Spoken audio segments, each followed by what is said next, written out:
secret, it has a potential of having very detrimental effects on the environment and on the water resource in a number of counties. And we saw the governor of Murang'a County come out immediately and dismiss Raila's sentiments. But yesterday, we have this report by Sylvia Chebet where she spoke to quite a number of the members of the county assembly. Let's have that report. This is supposedly the answer to Nairobi's perennial water shortage problem. It is designed to empty its collection into the Ndakaini Dam and pump additional 200,000 litres to the thirsty capital. But there was darkness at the beginning of the tunnel. It's the realization that the 6.8 billion shilling project was not going to benefit the Murang'a people at all that caused stiff resistance here at the county assembly. We later decided we give the project a nod, but with some conditions. But so far, these conditions have not been met. Complementary projects for Murang'a County valued at 3 billion shillings were reportedly dangled to secure the MCA's approval. But we have this project. I only know one in Gatanga. But of critical concern to the dissenting MCAs is the structural design of the project. Because what they are doing, they want to tap the water from the source. It's like drinking. It's like drinking, so pumping the blood from the heart when you have an opportunity to getting it from the finger. This thing is going to dry those poor rivers. The proponents of the project, however, argue that the massive tunnel will hardly affect the targeted rivers. This is a case of utilizing land water. At Q80, we are leaving Murang'a with only 20% of the water, which is in those rivers. Bearing in mind, we have got some other 3 rivers which will be taken before we get to 2035. Most people in Murang'a cannot have the zeal to say no to this project. But inside their heart, I know they are saying no. One, because you cannot give what you don't have. But officials at the county government claim that Murang'a has more than enough to share with Nairobi. Actually, it's not about opposing. It's about asking the government, what is our take? For 25 years, the Ndakaini Dam has been in Murang'a. Yet, not even a litre is supplied of that water is given to our people. There is a proposal of a motion to be tabled in the House that we need first to put on hold the project and relook again so far where are we and what is the situation, because it appears they give very scanty details of exactly what they are doing. This county assembly remains the biggest threat to the multi-billion project. Sylvia Chebet, Citizen TV, Murang'a.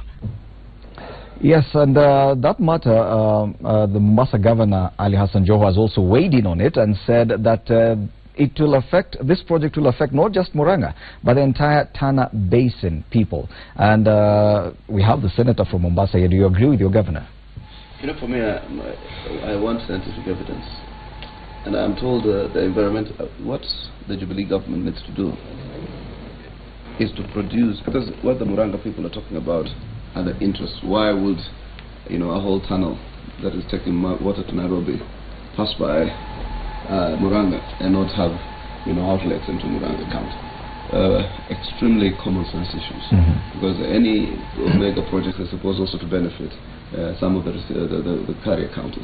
So for me, what I want us to do is to put the project to a halt, as one of the MCAs suggested, and do an environmental impact assessment of environmentalists and experts that we will choose. In fact, this is the point at which maybe our committee in the Senate, or with respect to environment or agriculture, can come in with a relevant committee of the House, summon an independent audit in terms of the impact assessment, and where if we are fully satisfied that the impact from a very independent sources are adverse, because I do not see why the World Bank will fund a project where because World Bank is also held to high standards, and where we see that there's culpability or omission of various important tenets of sustainable development, because development is sustainable development is a national value and guiding principles of good government. Article 10. Sustainable development. Yes. So if we see that this development was not sustainable, that in 5 years it was going to run dry northern counties and the coast region counties, then it must be put to a stop. In fact, based on the concerns in terms of what we call the model. So you do agree with your governor? Yes, in terms of the model of civic engagement. Yes. In terms of a model of civic engagement, we must put this project to a halt. There's also national values of the participation of the people, and then do a thorough audit. Yes. And then that audit must now must attest to the viability or otherwise of the project. Yes. And that is the basis upon which that project. Yes. And just before we continue, let me come to this side first. Jubilee government. No. Of course, Governor Wairia dismissed this whole idea simply because it came from Bwana Raila Odinga. Legitimate concerns or no? Because now this, we are seeing the members of the county assembly who are allied to your side of the government now coming out and saying, yes, there were concerns even before. Was Governor Wairia right in dismissing the whole idea that no, this project is correct and everything about it should continue? Two things, Fred.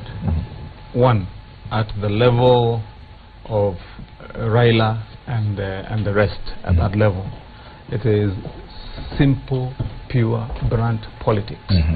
Nothing else, based on no facts. And it's also hypocrisy and refusal to own up to facts, just for one simple reason, garnering political mileage and looking for something to throw in the face of Jubilee and spur some debate. At the lower level of the MCAs who are speaking there from the local aspect of Murang'a, it is failure, it is lack of foresight, it is failure to think out of the box, so to say. I'll tell you why. One, let us be factual. On the Raila part, he knew about this project. All these leaders knew about this project. It was started during their time. It has been no secret. There's no secrecy about a tower and all that construction happening in broad daylight for 2 years. So there's no secret. At that lower level, one, let's put facts right. The Kaine Dam, where this tunnel pours its first lot of water, is in Murang'a County. It is not outside Murang'a. So this water is collected and reserved inside Murang'a, in the Kaine. Then from there, it is poured to the second dam, that is in Ruiru, in Thika, and then Ruiru to serve Nairobi. Now, what if I was a leader in Murang'a? What I would be agitating and saying is, you have collected this water first and you are reserving it in our place in Murang'a in the Kaine. Can we have a project running concurrent with this to pipe this water to our people? Yes. And then from there you would be saying that as the people in Nairobi are benefiting and drinking this water, the people of Murang'a will also be drinking. Yes. But otherwise, the concept of reserving water, building reservoirs for water, this is the only non-sustainable from generations, from ancient times. Senator Halwale, during our grandfathers and grandfathers' time, they would go and not only dig the water holes, even excavate ponds outside. I mean, but Senator Halwale, this is another matter that has become has been taken to the same table of us versus them. Simply because Bwana Raila Odinga is the one who brought out these concerns. Now Jubilee, no one in Jubilee will support his claims. Raila Odinga has done the right thing to start this conversation. Yes. But he should have gone slightly further. This is not the first time the conversation is being held. From what we are picking from the media is that this conversation was there even when Raila was Prime Minister. We are told very credible leaders like the late Michuki opposed this project. In fact, he's quoted to have said, it will be done on my dead body. So Raila should have gone further and told us what he did and what his experience and position was when this matter came up for the first time.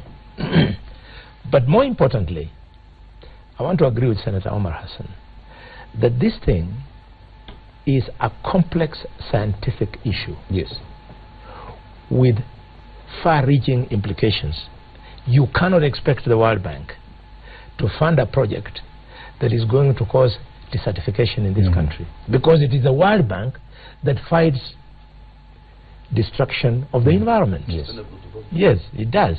So we need, before people become emotional, we need to be given a clear explanation, and we have already asked for it. We asked yesterday in the Senate.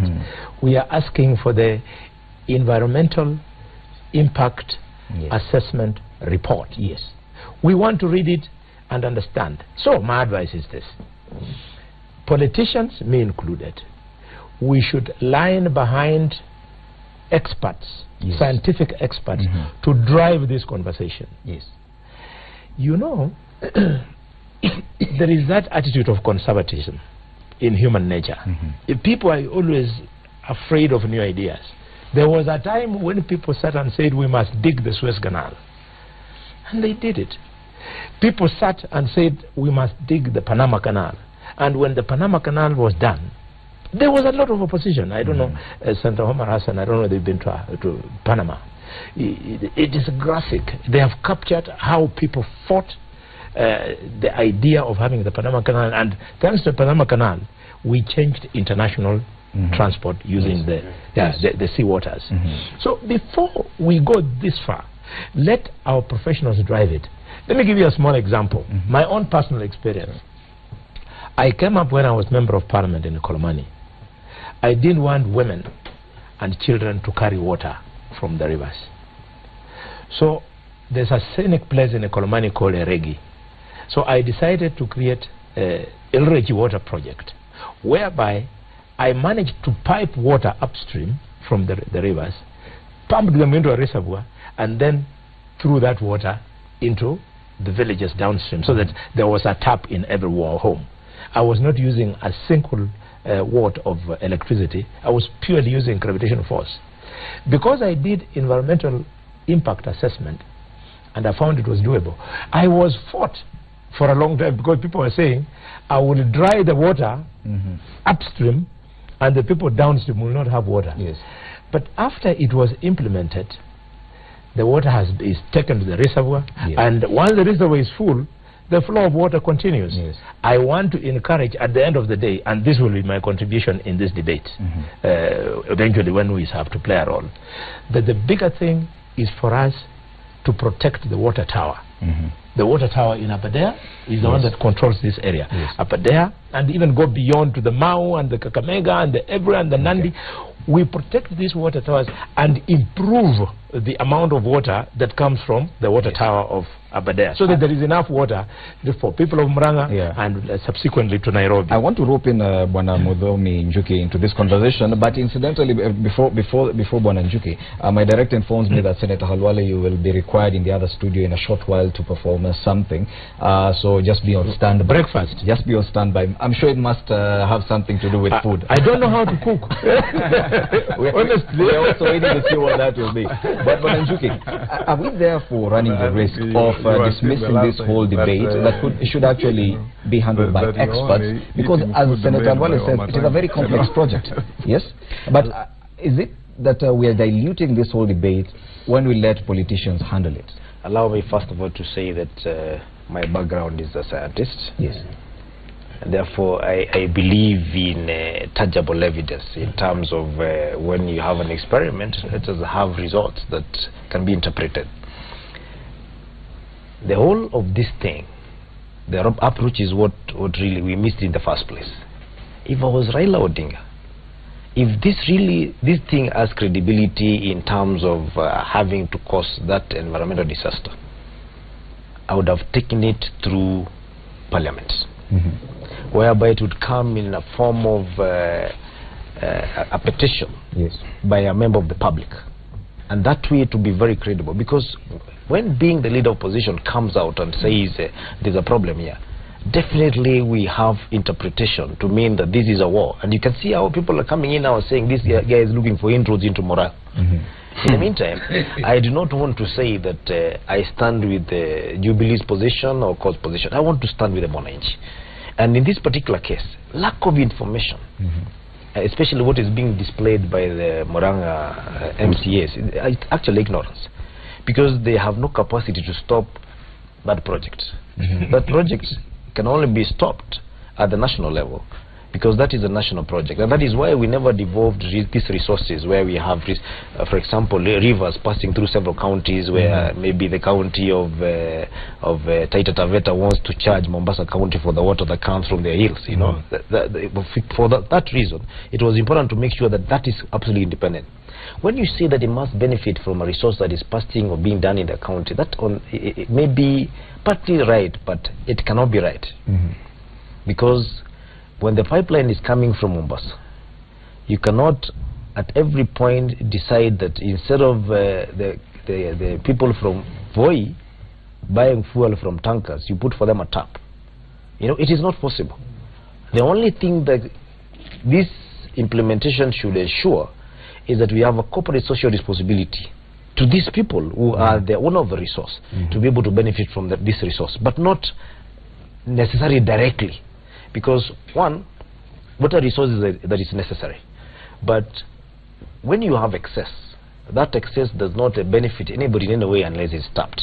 From the way I understand this tunnel, it is made in such a way that this water can only be tapped into the tunnel when it is on certain levels. Below that level, then it should not actually be tapped, and that is the way it is. That's how I understand it.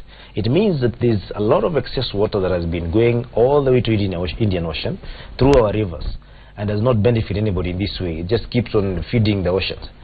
But if it is made in such a way that it drains the water table, then there's a problem there. That is why we must rely totally and faithfully on the environmental impact assessment.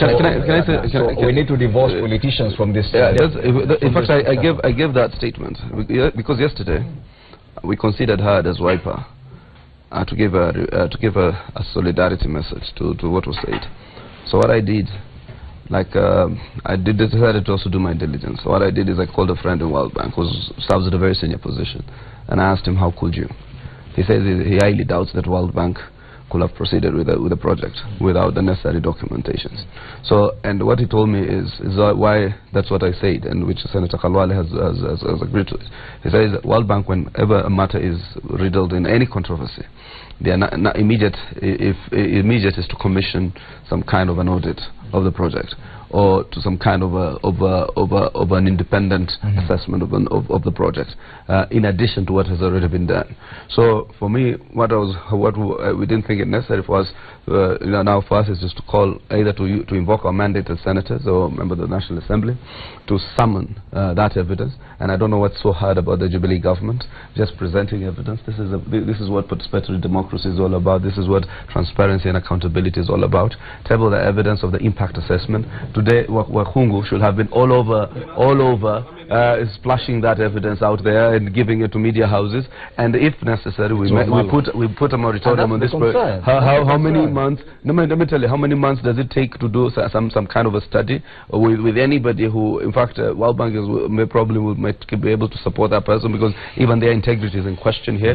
Yes. And any other person who wants to bring in an independent assessor, so that we do an environmental impact assessment, and in 1 month.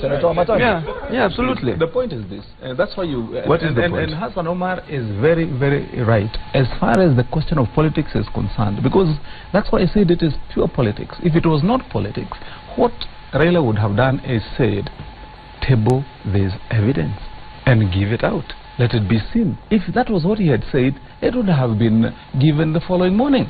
But you see, he was just making, blanket statements and allegations to feed into the politics, and that's why I've said Hassan Omar, because it was not you who said it, is Raila.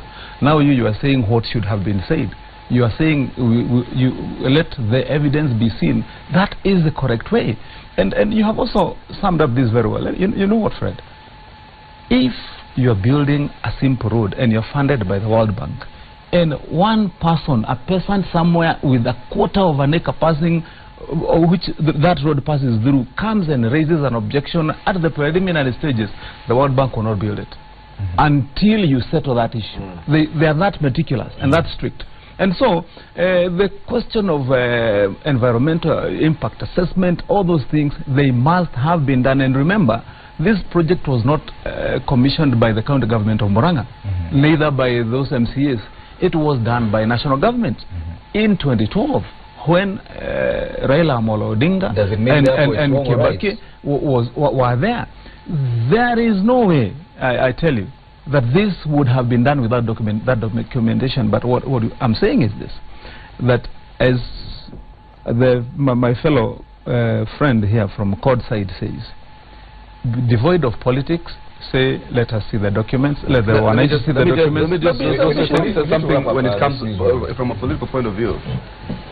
Anybody in the opposition has the liberty, including Raila, Halwale, Hassan Omar, Wetangula, Musyoka, anybody, to raise any concerns that are legitimate. So this concern, the onus is on government. So that's why even all the time I tell Mombasa County, you see what Joho has done? He will always complain when I raise objections to certain things that, oh, this is an attack. This is not an attack. You see, political or democratic maturity says that you can raise any kind of concern, and the onus is on government. Absolutely. So they should also accept, even at all levels of government. But tomorrow, when I say that the concern I have on a project in Mombasa, you should now not take it offensively. Yes. The onus is not on Joho.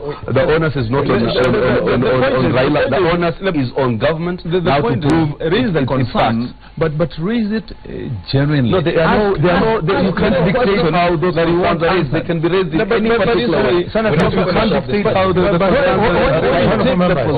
you're final one on this, no one can listen to this. Final one. Yes. The reason why we got it, yes, the reason why we got it very wrong, having come from that source that it came from, the source of the leader of opposition, he even tried to tie it with asking Uhuru Kenyatta, the Excellency Uhuru Kenyatta, to declare what personal interest in that matter. You know, that brought in another aspect. Yeah, that brought in the aspect of business aspect. What does it have to do with the safety and the viability of the project? Yes. That should not have been brought there. Okay, final comment. I just wanted to remind Kenyans that the government is responding to a reality, that the people in Nairobi need water. And even when we take over next year as CORD government, we'll still have to respond to that challenge. Yes, when you take over, we are going to respond to that. We must give the residents of Nairobi water. Yes. Now, this being the case, we should know that the only way you can have enough food for a family which is growing is by you baking a bigger cake. In this case, the government, as I said earlier, must protect water towers and ensure that more water is coming from there. And finally, there is a lot of runaway water in this city. The water that runs away, that comes from the roofs of buildings. If we harvested this water, science has demonstrated that you can clean up that water, and that water will be good for consumption. Yes. This is the thinking we should carry. Yes. Instead of just saying, how do we share the small cake? And let's make a bigger cake. Senator Lale, you mentioned that once you take over next year's yes, no, that is the final thing. The final thing, and I want us to look at the cartoon on page 14 of the Standard, and I'll give you the first chance to comment on this cartoon before you proceed to your other duty in our second studio. The cartoon on page 14 of the Standard, Bwana Halwale, kindly interpret it for us. I think the guide is on the word Kalonzelian lion. I think they are trying to, again, like they did last week, to ridicule Vice President Kalonzo Musyoka, that as they used to call him a chameleon, this time they want to show that he is neither an orange nor a Jubilee. But why is the media forgetting that Kalonzo is not a member of ODM? It is ODM which is orange. Yes. I would have believed him more if they had put there blue. Blue is the color of wiper.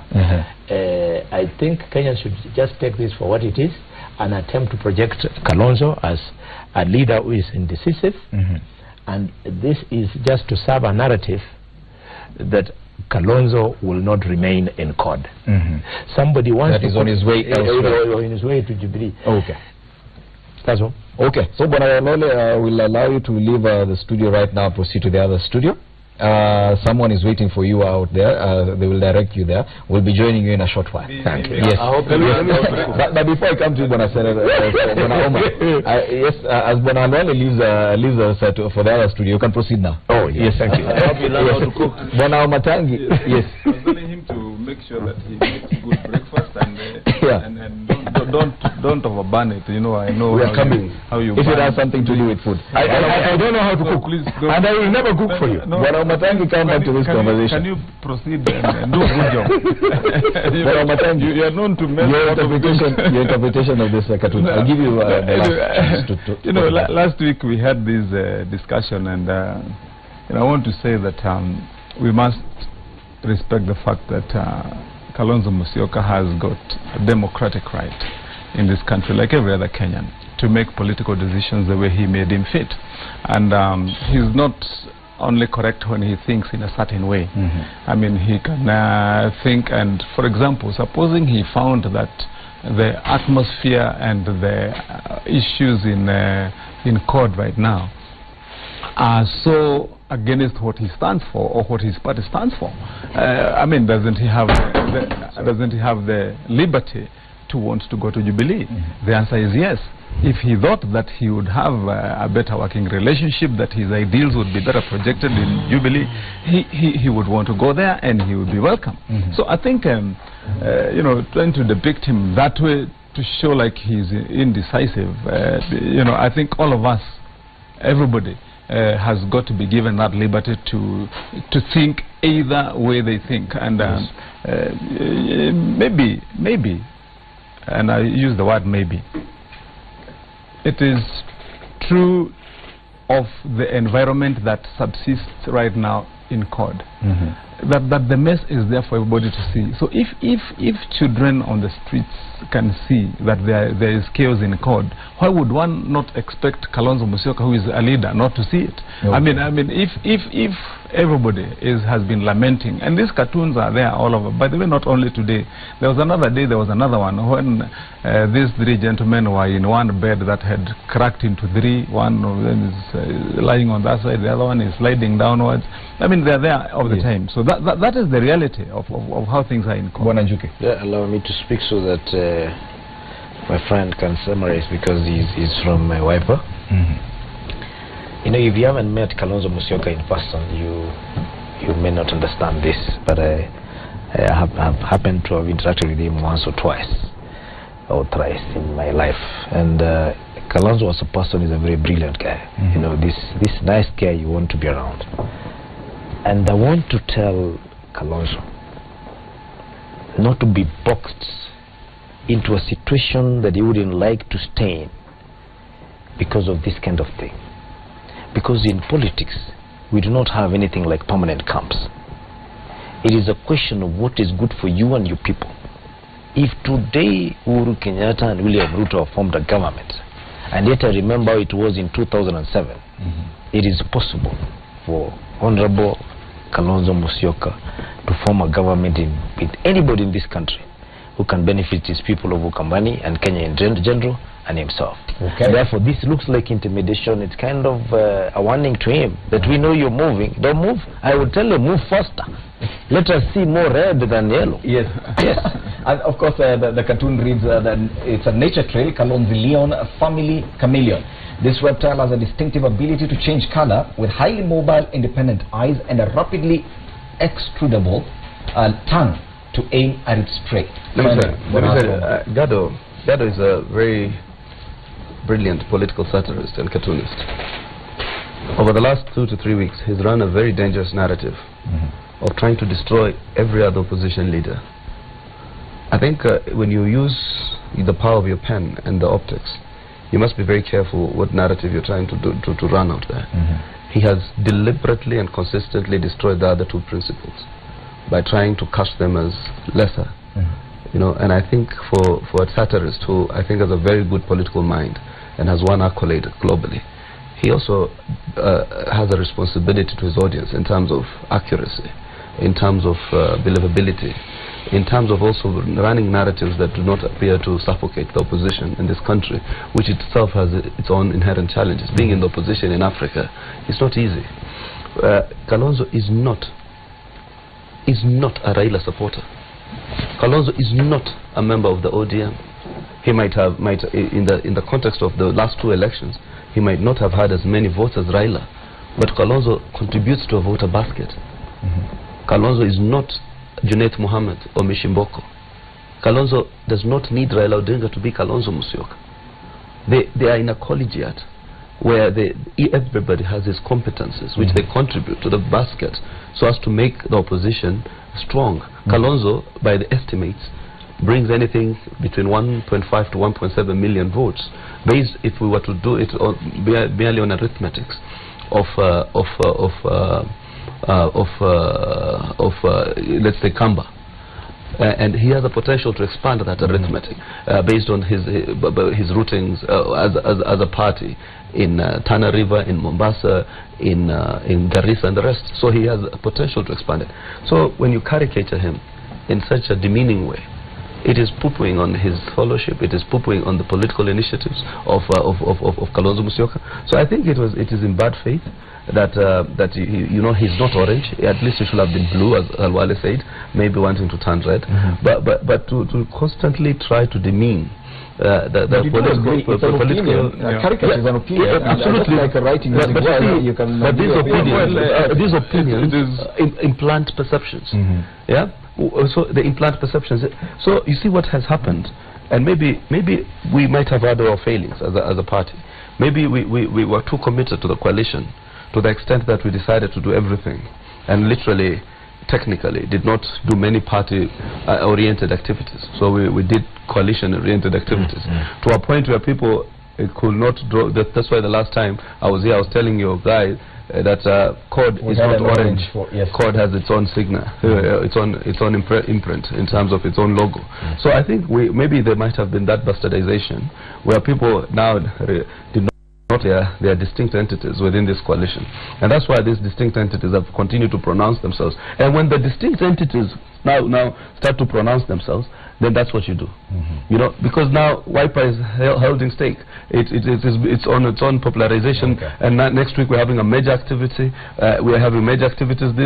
Probably this weekend. So when we start to pronounce our identity, then it is taken to be an assault on the opposition. So Fred, it is so wrong. You have heard from the Secretary General of Wiper. So I mean.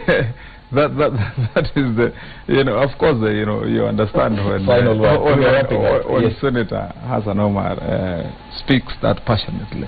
That is his party, and he has to also to defend his party leader. And I'm part of that party. I think it is a bit offensive. But anyway, we need to wrap up this news. What direction you are moving? Somebody there just I think on the part that we said that Kalonzo is free to make up his mind and to exist in an environment politically with people and parties where he feels that he can best express his ideals, his democratic beliefs. If the motion as it suggests on that caricature is onwards towards red, where we are, and that is in Jubilee, we want to say to the leader of, and I'm happy that we are saying this when the Secretary General is here, that they can also come and join and do well. Listen, let me tell you with certainty. And we do. There is in all of our discussions. In fact, these days our strategic committee and our summit has been far active than ever. In every discussion, we've painted scenarios 1, 2, 3. There's not a single scenario that anybody contemplates joining Jubilee, and that we can take for granted. Allow me 1 minute. Allow me 1 minute to use this opportunity to thank God for the life of my deputy governor. But why does he carry that much money all the time? He was faced with a gun threat, but he only lost 3.5 million. which may not have been, or may have been his money, but he should thank God, and probably if he has any of that kind of money, he should actually hand it back to the county government of Tharaka Nithi so that God can continue saving his life. Yes. Thank you. That has been our news review with Senators Boni Halwale, who's in the studio, Hassan Omar from Mombasa County, Kimani Wamatangi from Kiambu County, and Mudhomi Njuki, Member of Parliament from Chuka Igamba Ngombe. Thank you so much. Power Breakfast continues. Good morning.